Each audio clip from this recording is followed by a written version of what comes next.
এটা আমাদের গ্রামের মন্দির। মন্দিরটা এভাবে ফুল দিয়ে সাজানো হয়েছে কারণ একজন গুরুদেব আসার কথা আছে সেইজন্য। আর পাশে দালান বাড়িতে হচ্ছে যজ্ঞ হচ্ছে। আর সবকিছুর আয়োজন কিন্তু তিনি নিজেই করেছিলেন। তার কারণ তিনি হচ্ছে ভারত ভ্রমণে বেরোবেন সেইজন্য। আর তার সঙ্গে আরও একজন এসেছিলেন। তিনি হচ্ছে গিয়ে আমাদের সকলের খুব চেনা পরিচিত একজন। অনুরাগের ছোঁয়া সিরিয়ালের যে সোনারূপার বাবা চরিত্রে অভিনয় করছে সূর্য বা দেবজ্যোতি। তো আমার সুবিধার্থে এখানে আমি সূর্য বলছি। ও কিন্তু এখানে কোনো শুটিং করতে আসেনি বা কারোর সোর্সে আসেনি, যেহেতু ওর গুরুদেব এখানে এসেছিল সেই কারণে হচ্ছে কি ও হচ্ছে এসেছিল। এই যে এইটাই হলো ওর গুরুদেব। কখনো ভাবতেই পারিনি এমন দুটো মানুষকে নিজের চোখে খুব কাছে থেকে দেখতে পাবো।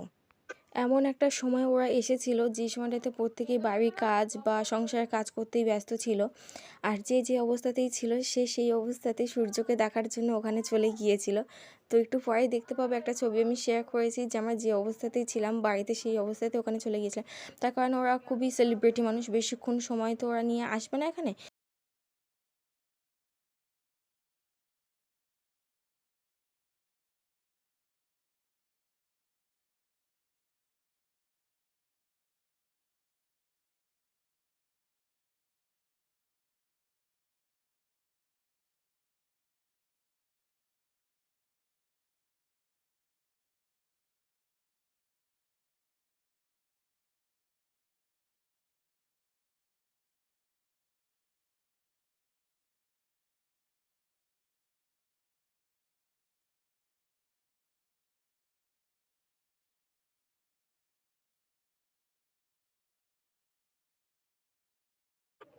মন্দির থেকে বেরিয়ে আসার পর ওর সঙ্গে যে দাদাভাইটা আছে উনি আমাদের এখানেরই একজন।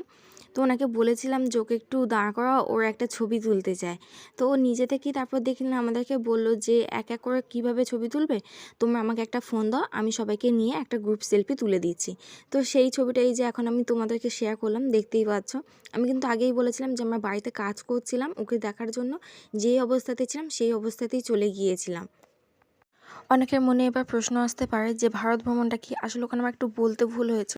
ওটা ভারত তীর্থ ভ্রমণ, মানে যে গুরুদেব এসেছিলেন উনি নিজের পায়ে হেঁটে কিছু মন্দির দর্শন করবেন। তো এটাই ওনার ইচ্ছা ছিল, সেই জন্য হচ্ছে কি উনি এরকম নাম দিয়েছিলেন যে ভারত তীর্থ ভ্রমণ। তো যাই হোক, এখানে আমার আর বেশি কিছু বলার নেই। আমি যতটুকু পারলাম ভিডিওটাতে পুরো জিনিসটাকে তুলে ধরার চেষ্টা করলাম। তো আজকের মতন এইটুকু, সবাই।